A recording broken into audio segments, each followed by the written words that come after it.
Daniel was working in the docking bay, his hands covered in grease. A half-open panel in front of him, the hum of the space station surrounded him, mixed with the occasional hiss of steam and the clank of tools hitting the metal floor. He was focused on repairing the damaged navigation system of a trade ship when he heard a soft laugh behind him. He turned his head and saw her again, the tiny alien girl. She had shown up 3 times this week already, each time uninvited. Each time with that same smug smile. Her skin had a faint silver tone, and her big eyes seemed to reflect every light in the bay. She stood with her arms crossed, her tail swaying lazily behind her, like she had all the time in the world. You humans take forever to fix simple things, she said, tilting her head. Her voice was light, almost musical, but every word carried a teasing edge. Daniel sighed and went back to his work. And you aliens have too much free time, he replied without looking at her. She walked closer, her small boots making soft taps on the metal floor. She leaned on his workbench, close enough for him to smell the faint scent of spice in her hair. Maybe I just like watching you struggle, she whispered with a grin. Daniel shook his head, trying to hide a smile. He didn't know much about her, only that she was called Lyra, and that she had no official work on the station. She just seemed to drift around, always finding a way to annoy him. You humans are so slow, she continued, picking up one of his tools and flipping it in her hand. On my planet, repairs like this take minutes, not hours. Daniel finally looked at her. On your planet, do they also break things on purpose so they can keep visiting someone? Lyra's eyes sparkled, but she didn't answer. Instead, she placed the tool back exactly where it had been, then leaned even closer. Maybe I like seeing how much you can handle before you snap. Daniel kept working, but now he was aware of every movement she made, every glance she threw his way. Her presence was distracting, yet he couldn't bring himself to tell her to leave. She kept talking, asking questions about human strength, about why humans needed heavy armor, about how long humans could run without stopping. It was as if she was testing him, pushing him, waiting for a reaction. You're not very big for a human, she finally said, her eyes narrowing slightly. I bet you couldn't even win in a fight with me. Daniel raised an eyebrow. You're half my size, he said. I'd be afraid to hurt you. Lyra laughed, a bright, sharp sound that echoed in the bay. Afraid? Or just weak? Daniel was about to reply when he noticed something. For a second, when her smile faded, he saw small marks on her wrist, thin scars. Half hidden by the sleeve of her jacket, they didn't look like accidents from playing around. They looked like the kind of mark someone got from being tied or held. Before he could ask, she straightened up, brushing imaginary dust from her jacket. Well, human, you should hurry, she said. Before this ship leaves without your repairs. She turned to go, but then stopped at the edge of the bay, glancing over her shoulder.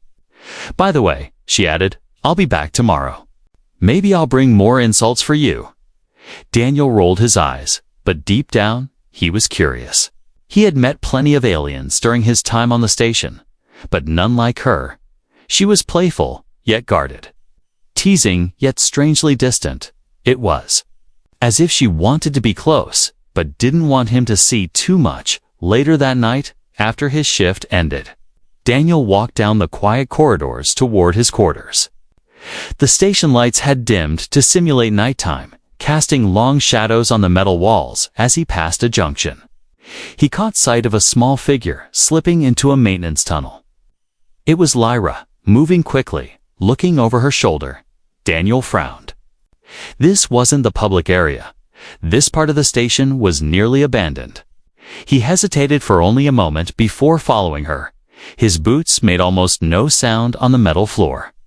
But Lyra seemed alert, glancing back once before disappearing into the shadows. The further he went, the quieter the station became. The usual hum of machinery was distant now, replaced by the occasional creak of old metal. Daniel kept his distance, not wanting her to notice. Finally, she stopped in a dark corner, her body tense, her tail, usually swaying playfully, was curled tightly around her leg. She looked around as if expecting someone or something. Daniel stayed hidden, watching the teasing. The playful comments, they were gone now, replaced by a serious, almost fearful expression on her face. He didn't know why, but something told him this was the beginning of something dangerous. And if Lyra was involved, then sooner or later, so would he. Daniel stayed hidden in the shadows, his eyes fixed on the small figure ahead. Lyra stood completely still, her silver eyes scanning the dark corridor like a predator waiting for the right moment. The playful, teasing girl from earlier was gone, replaced by someone tense and alert. A low metallic sound echoed from deeper in the tunnel. It wasn't the normal hum of the station. This was heavier. Deliberate footsteps. Lyra's hand moved slowly toward the inside of her jacket. Daniel guessed she was hiding a small weapon. The shadows shifted, and two tall figures stepped into the faint light. They wore dark armor with smooth masks that hid their faces. Their boots made a dull thud against the floor, and each carried a strange-looking blade strapped to their backs. The air between them and Lyra felt charged. Daniel couldn't understand every word they spoke, but the tone was unmistakable. It was the voice of someone who believed they had complete control. One of them tilted his head, his voice low and cold. Lyra responded in the same language, her tone sharp, but shaky. Daniel had worked with enough traders to recognize the type. Debt collectors, but not the kind who simply wanted credits back. These were the kind who wanted everything: money, favors, loyalty, until you had nothing left. The taller figure took a step closer, his hand reaching for Lyra's arm. She didn't move, but her tail twitched nervously. She was trying to act fearless, but Daniel could see the tension in her shoulders. Something in Daniel snapped. He didn't know why he cared so much. He barely knew her. She was annoying, always teasing him, always distracting him from work. But right now, she looked small, cornered, alone. Hey. Daniel's voice cut through the corridor. The armored figures turned sharply. Lyra's eyes widened in surprise. Daniel stepped out of the shadows, trying to look more confident than he felt. "She's with me," he said firmly. "So back off." The two figures exchanged glances. Then one of them chuckled a dry, humorless sound, and took another step toward him. Lyra moved suddenly, grabbing Daniel's sleeve. "Run," she whispered. Her voice was urgent. All the playfulness gone, Daniel didn't need to be told twice. The armored alien lunged forward, and Daniel pulled Lyra behind him. They bolted down the corridor, the heavy footsteps of their pursuers following close behind. The maintenance tunnel twisted and turned, patches of dim light flickering overhead. Lyra moved quickly, despite her small size, but Daniel could feel her stumbling slightly. He tightened his grip on her arm to keep her steady. A shout came from behind them, followed by the sharp hiss of something slicing through the air. A streak of energy flashed past Daniel's head and hit the wall, leaving a smoking scorch mark. They turned a corner and found themselves in front of a locked door. Daniel cursed under his breath. The control panel blinked red. He dropped to one knee and pulled out a small device from his belt. His fingers flew over the controls, overriding the lock. "Faster," Lyra urged, glancing over her shoulder. The footsteps were getting louder.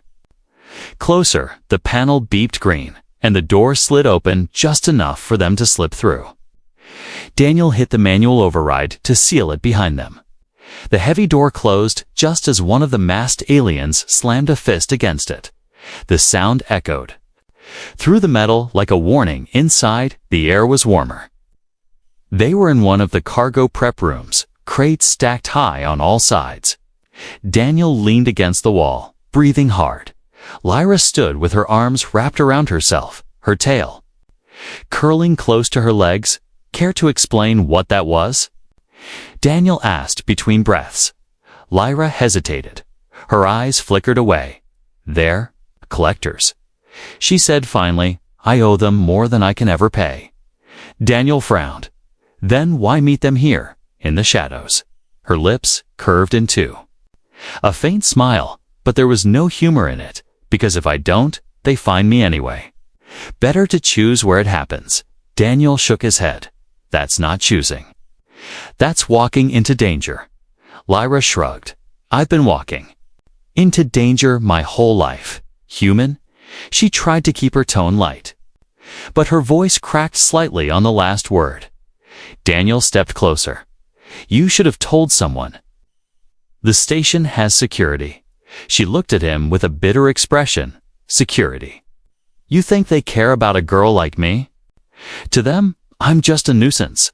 Someone they'd rather throw out the airlock than protect." Daniel didn't answer, but something in him tightened. He thought about the way she'd been teasing him earlier. Maybe it wasn't just to annoy him. Maybe it was to hide how scared she really was. Finally, Lyra straightened her jacket, forcing her usual smirk back onto her face. "Thanks for stepping in," she said. "But don't get used to playing hero, human. I can take care of myself." Daniel raised an eyebrow. "Right? Because that went so well back there." Her smirk faltered for just a moment, and then she turned away. "I'll see you around," she said, heading for the door. But Daniel had a feeling this wasn't over. If those masked aliens wanted her that badly, they'd be back, and next time. They might not give her a chance to run, and even though he told himself he didn't care, Daniel knew that when that time came, he'd be right there again, whether she wanted him to or not. The pounding on the cargo room door grew louder. Metal groaned under the force. Daniel's eyes darted around the space. Looking for another way out, Lyra stood frozen for a second, her silver eyes locked on the door as if she could will it to stay closed. "They're not stopping," Daniel muttered. He spotted a side hatch, small, low to the ground. It was meant for loading maintenance drones, not people, but right now it was their only chance. "Come on," he said, pulling Lyra toward it. She hesitated, glancing back at the door. "It's a tight crawl," she warned. "Your big human frame might get stuck. Then you'll have to pull me out," he said. Forcing a small grin despite the tension, Daniel dropped to his knees and yanked the hatch open. Cold air rushed in. The tunnel beyond was dim. With only a thin strip of light along the ceiling, Lyra slipped inside first, moving quickly on hands and knees. Daniel followed, the metal floor echoing under his weight. Behind them, the cargo door finally gave way with a crash. Heavy footsteps thundered into the room. Lyra looked back over her shoulder, her voice urgent, faster, human. Daniel pushed himself forward, the tunnel barely wide enough for his shoulders. He could hear the sound of armored hands grabbing at the hatch. But the space was too small for them to crawl through easily. That bought them seconds, maybe a minute. The tunnel opened into a larger maintenance corridor. The air smelled faintly of fuel and hot metal. Lyra sprang to her feet and took off. Daniel followed close behind. "Where are we going?" he asked, his voice low. "There's a back access route to the docking bay," she said. "If we can reach it, we can lose them in the ship traffic." They ran past stacks of spare engine coils, hanging cables brushing against their shoulders. Every few steps, Daniel glanced back, expecting to see dark figures emerging from the shadows. Lyra darted down a side passage. Stopping at a narrow ladder, she climbed fast, her tail curling around a rung for balance. Daniel followed, his boots clanging against the metal. Halfway up, a sound echoed below, the deep clang of someone entering the corridor. Daniel's pulse spiked. They climbed faster, merging into another service tunnel above. Lyra moved like she knew the station's hidden paths by heart, turning left, ducking under a low beam, and slipping through a half-open hatch. Daniel squeezed through after her. Finally, they reached a grated walkway overlooking part of the docking bay. Below, Cargo loaders moved heavy crates while station workers guided small ships into position. The noise and movement were chaotic. The perfect cover, Lyra crouched low, scanning the area. We go down. Blend in and head for the far side, she said. Once there, I can disappear. Daniel didn't like the way she said, disappear. But he didn't argue. They descended a narrow stairwell and stepped into the busy floor. Immediately, Daniel grabbed a crate from a nearby stack. Pretending to be a worker, Lyra walked beside him, her head lowered, using his tall frame as cover. For a moment, it seemed like the plan might work. But then, from across the bay, Daniel spotted them, the two masked figures, standing in the shadows near the main entrance, scanning the crowd. They're here, he muttered. His mind raced. There were too many people to start a fight without drawing station security. But if they stayed in plain sight, the masked aliens would find them in seconds. Lyra's eyes flicked to a fuel transport shuttle parked nearby. A maintenance ramp was down. In there, she whispered. Daniel didn't hesitate. They walked quickly toward it, weaving through workers and droids as they reached the ramp. A shout came from behind.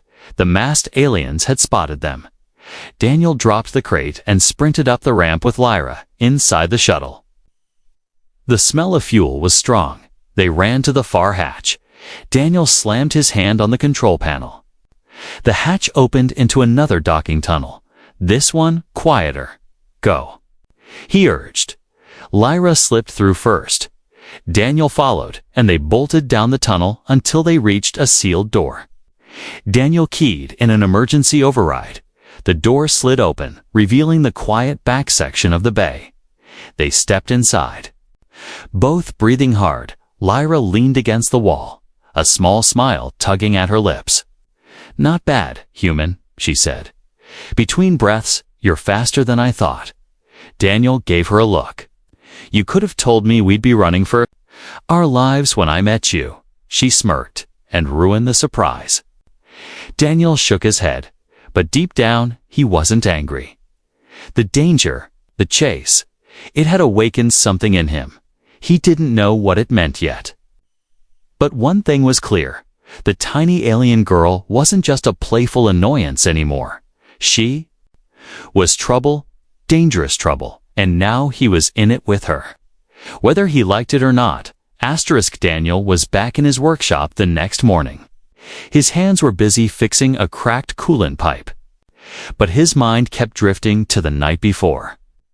The sound of footsteps chasing them, the way Lyra's hand had gripped his arm so tightly, the look in her eyes, fear she had tried to hide.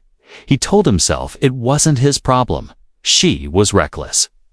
She brought trouble with her, but even as he tried to push the thought away, he kept glancing toward the door, half expecting her to walk in, and she did. Lyra stepped into the workshop like nothing had happened. Her silver eyes swept the room, her tail flicking slowly behind her. But there was something different. The usual playful smirk was there, but softer, her movements slower, more cautious. Daniel raised an eyebrow. Here to insult my work again. She shook her head, walking closer. No teasing today, she said quietly. I came to ask you something that got his attention. He set down his tools and faced her.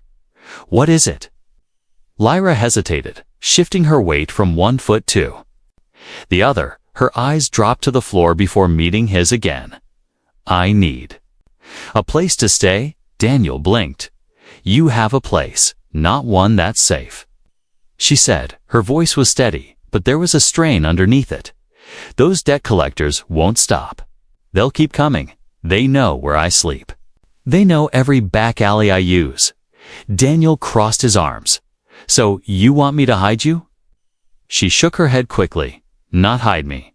Just let me stay in your quarters, at least for a while. She paused, then added, at night. Daniel frowned. Why at night? Lyra's tail curled tighter because that's when they come. And it's easier for them to take someone when they're asleep. Alone, there was a long silence. Daniel studied her. She wasn't joking. Her eyes were too serious. "Why?" "Me?" he asked finally. Her lips curved into a faint, almost sad smile. "Because you didn't run when they came. And you didn't leave me behind." She looked away, her voice lower now. "I can't say that about anyone else here." Daniel rubbed the back of his neck. He wanted to say no. He wasn't the kind of person who took in strays. He liked his space, his quiet. But the image of her cornered in that tunnel wouldn't leave his mind. "All right," he said slowly, but only for a while. Her eyes lit up just a little. "Deal," she said, "and I'll even stay out of your way. I can be very quiet. You won't even notice I'm there." He gave her a look. Somehow I doubt that. That night, Daniel's quarters felt different. He wasn't used to having anyone else inside. Lyra arrived with almost nothing, just a small pouch slung over her shoulder and a thin blanket folded neatly in her arms. "You travel light," he commented. She shrugged. "Easier to run that way." He motioned toward the spare bunk, but she walked right past it and sat on the edge of his bed. "This one's safer," she said. Closer to the door, "Daniel." "Sigh. You're not going to make this simple, are you?" She tilted her head, pretending to think. "Probably not." They sat in silence for a while, the dim station lights casting soft shadows across the walls. Daniel worked on a small tool at his desk while Lyra leaned back against the wall, watching him. After a while, she began to talk, not in her usual sharp, teasing tone, but in a quieter voice. She told him about the jobs she had been forced to take since she was a child. Smuggling, cleaning ship holds, even distracting guards so others could slip past. She had learned to smile and tease to keep people from looking too closely. "People think I'm just annoying," she said with a small shrug. "That's fine. It means they don't ask questions." Daniel listened without interrupting. He realized she wasn't just asking for a place to sleep. She was asking for something she had never really had, a safe place. Even for one night, as the hours passed, the hum of the station became the only sound. Lyra pulled her blanket over herself, curling up at the far side of the bed. Daniel stayed awake longer, watching the door when he finally lay down. She shifted slightly, her tail brushing against his leg. "You don't have to stay awake for me," she murmured, without opening her eyes. "Not for you," Daniel said softly.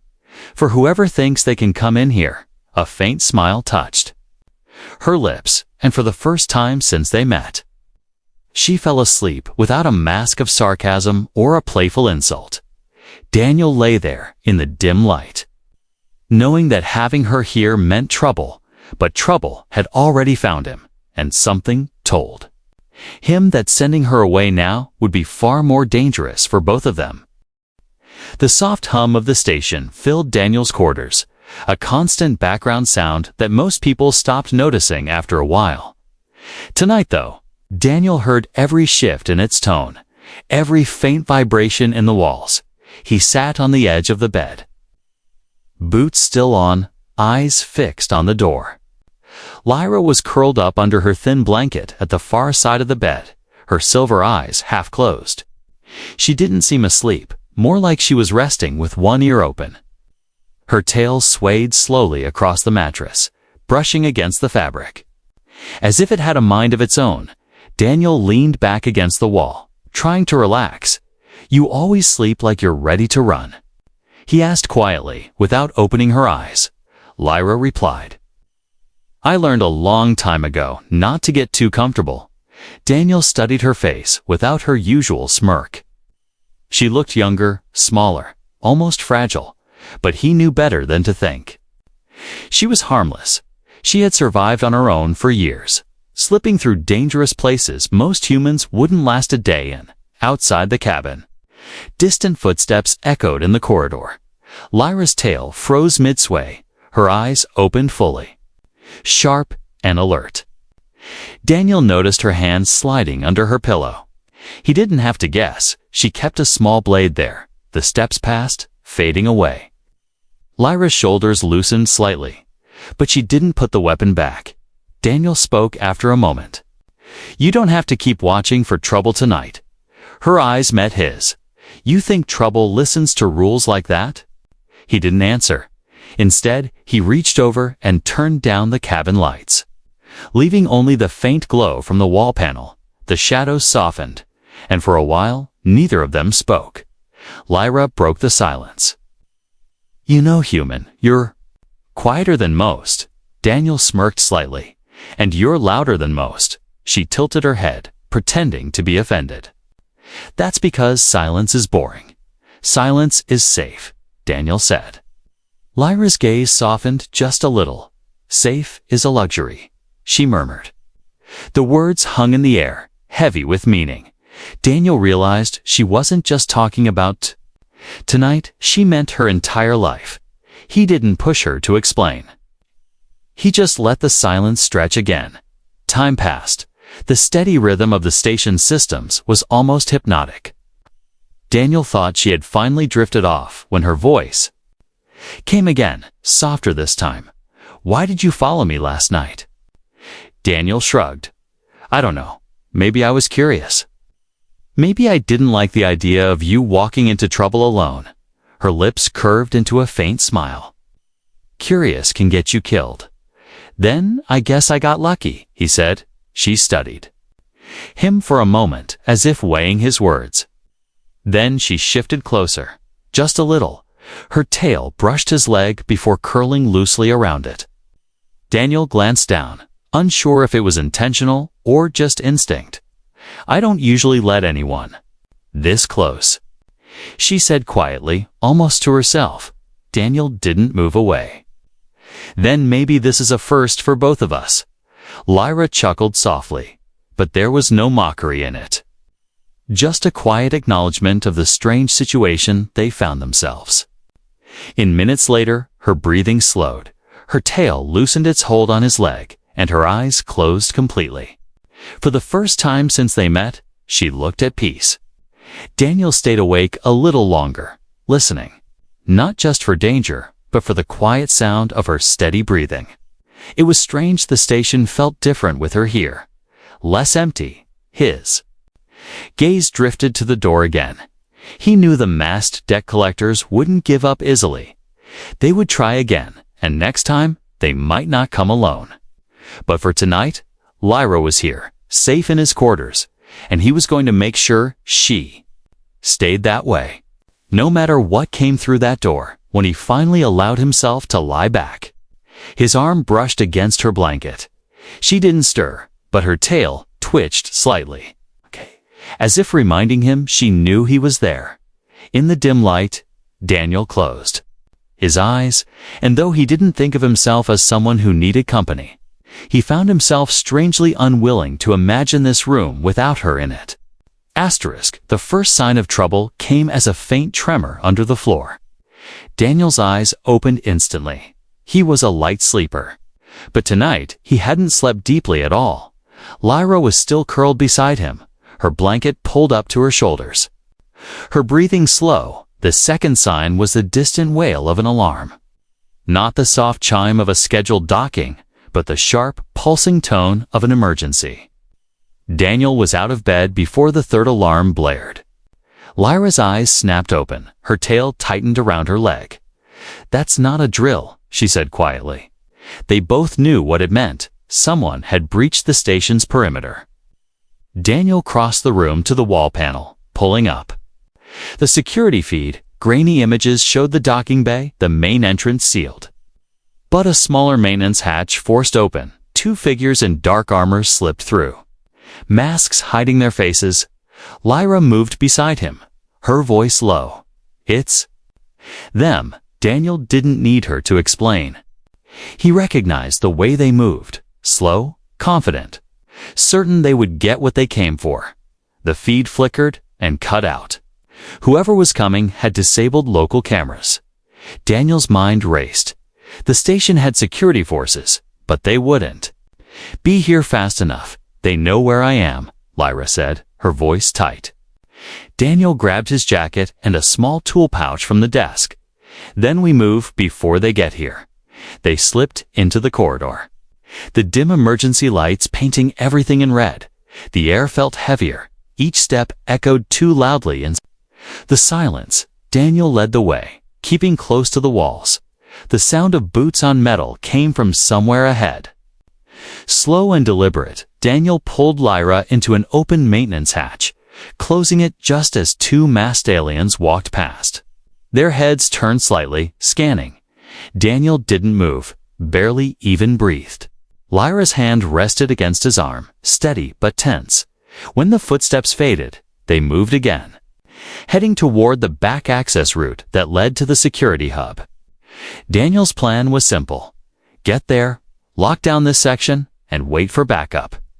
But halfway down the corridor, the lights above them burst in a shower of sparks, plunging them into near darkness. A low, distorted voice echoed from somewhere behind them, speaking in the alien tongue. The tone was mocking, taunting. "They're playing with us," Lyra muttered. Daniel quickened his pace, but before they could reach the next corner, a figure stepped out from the shadows ahead. The second one appeared behind them, trapping them. Lyra's tail curled tightly. Daniel moved slightly in front of her. "You want her? You'll have to get through me," he said. The taller alien tilted his head, a faint hiss escaping from his mask. In one smooth motion, he drew the curved blade from his back. Daniel's heart pounded. He wasn't a soldier, but he wasn't unskilled either. Years of working on heavy machinery had given him quick hands and strong reflexes. He pulled a plasma cutter from his pouch. Not a weapon, but dangerous enough at close range.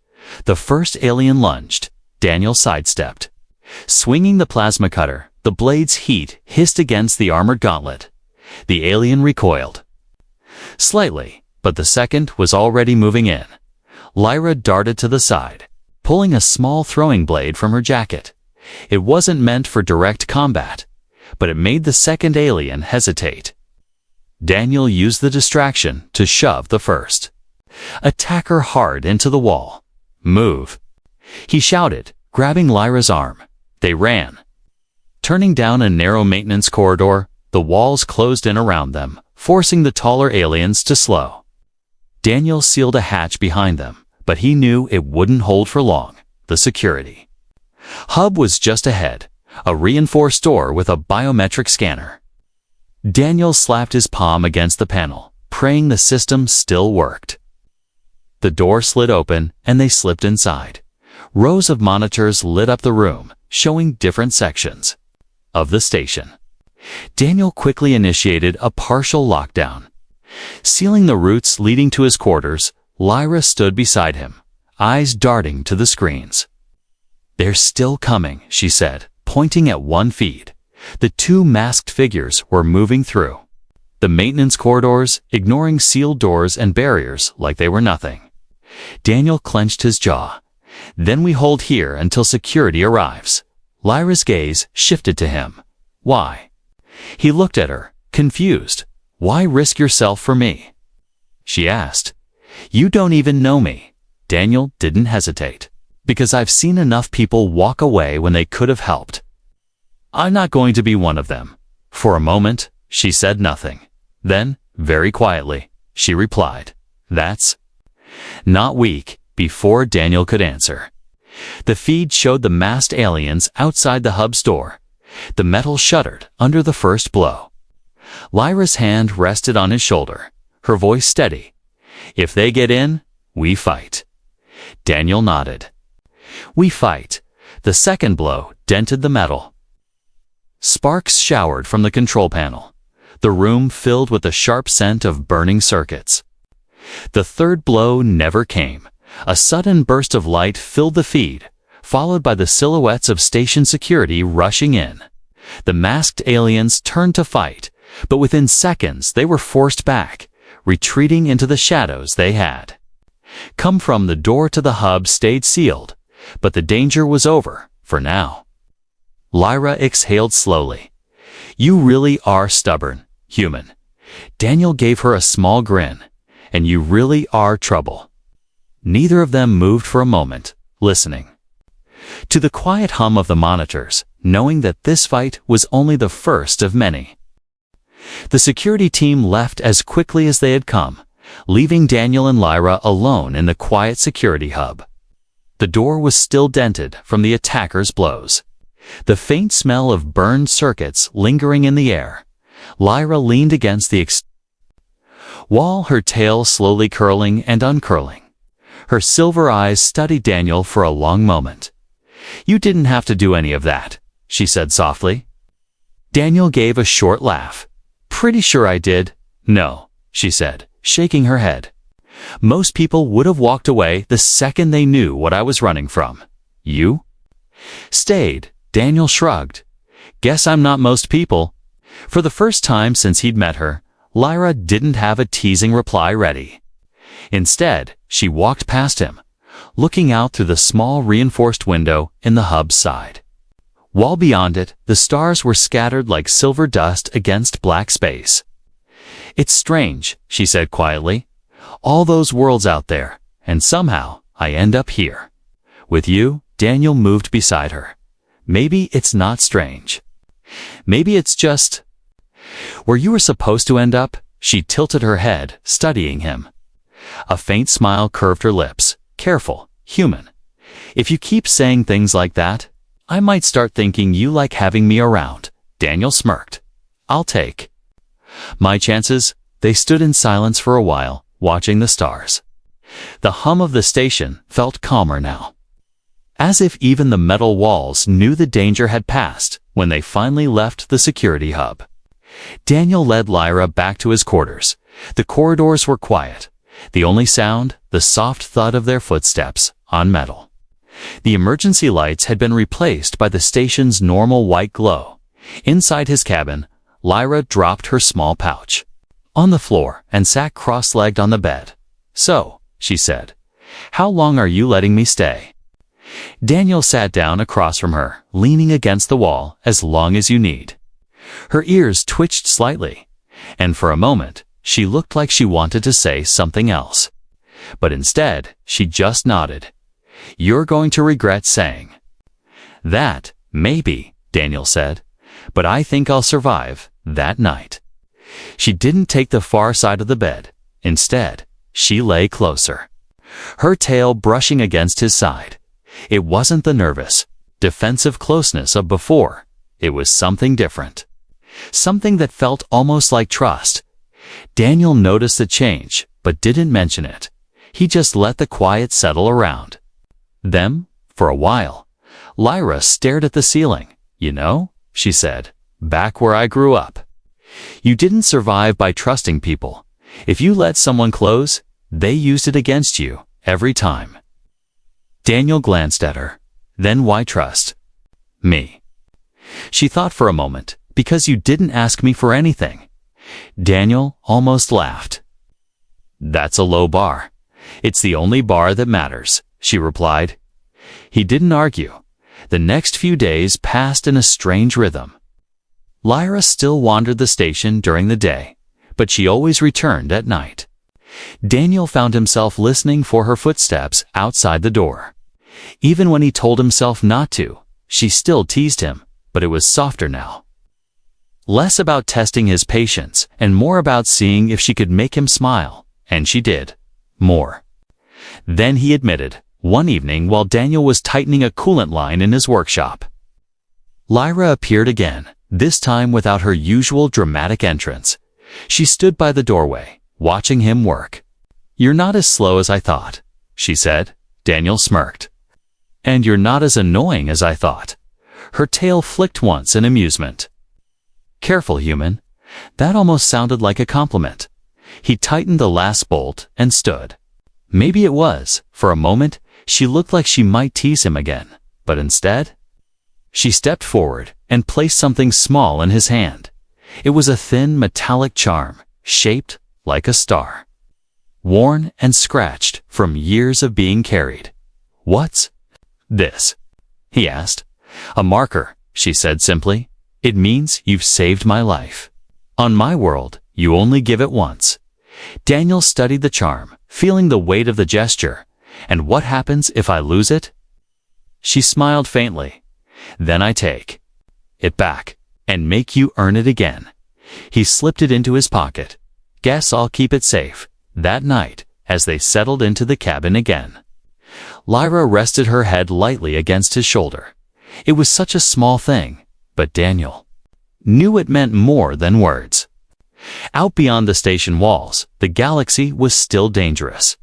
The debt collectors might try again, and there were worse threats lurking in deep space. But here, in this small cabin, there was a sense of safety, not because the danger was gone, but because they would face it together. Lyra closed her eyes, her voice almost a whisper. You know, human. I think you're stuck with me now. Daniel smiled in the dim light. I've had worse company. And as the station drifted quietly through the endless dark, to unlikely allies, a stubborn human and a tiny alien girl began a new chapter neither of them had planned for, but both knew they needed.